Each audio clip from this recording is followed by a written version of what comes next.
Assalamualaikum warahmatullahi wabarakatuh. Perkenalkan, nama saya Rizna Rosida. Saya bertugas sebagai guru mata pelajaran Bahasa Indonesia di SMA Negeri 1 Cisarua. Latar belakang pendidikan saya S1 Pendidikan Bahasa Indonesia dari Universitas Pendidikan Indonesia Bandung, lalu sekarang sedang menempuh pendidikan S2 di IKIP Siliwangi Cimahi.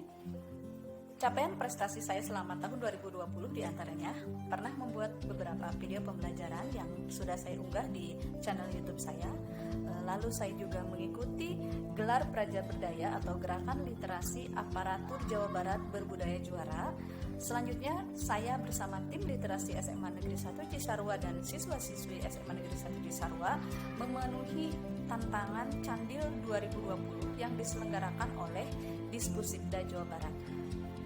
Target saya di tahun 2021 diantaranya saya ingin menjadikan SMA Negeri 1 Cisarua lebih literat lagi.